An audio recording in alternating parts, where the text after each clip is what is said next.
when I started at Virginia Tech in my undergrad, and I started working with graduate students who were on NASA programs that were developing the solar energy harvester for the International Space Station.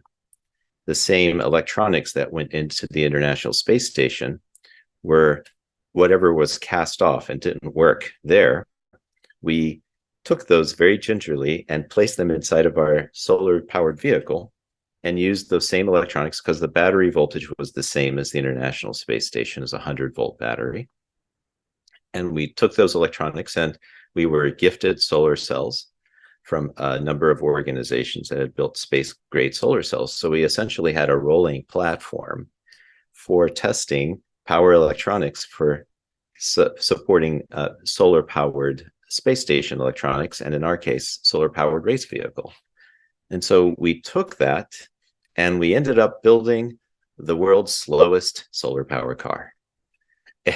And I know it was designed to make you laugh because indeed we spent so much time building this car, and when we raced it, it was the slowest of 36 university teams that raced. But we had made a terrible decision. We decided to make the smallest, most aerodynamic car possible, which meant that it sacrificed the ability to collect solar energy for aerodynamics. One of the problems that electrical and all engineers and scientists in general discover is you have to make compromises with your time and your energy or your talent. You have to decide where to put what capability and resource to work. And in our case, the car needed to be lightweight. It needed to be aerodynamic. Because we were engineers that had not had a lot of experience building cars, our car was neither lightweight nor terribly aerodynamic, but we did have those lovely solar cells and the ability to capture energy. And then we found out that it was going to rain. It rained every day except the last day of this competition. And this was a competition where we drove across the entire length of the United States. So on the last day, we had our one sunny day. And on that sunny day, we passed every single car in the race to finish first for that day's distance.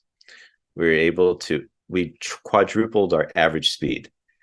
And so our average speed being 10 miles an hour became 40 miles an hour, or I suppose 85 kilometers per hour. So we were able to essentially drive at normal highway speeds with this vehicle that was optimized for a sunny day. It also helped that there was a strong headwind. Perfect. Our car is aerodynamic. None of the other solar cars were. So not only did we collect some energy, but we were able to manage it better because the weather conditions were favorable. None of the other days were like that. So we still ended up at the end. We still ended up last.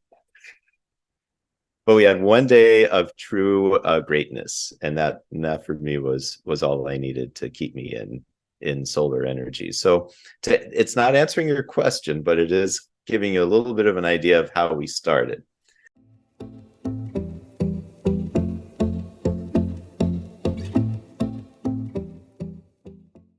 We hope you enjoyed this snippet.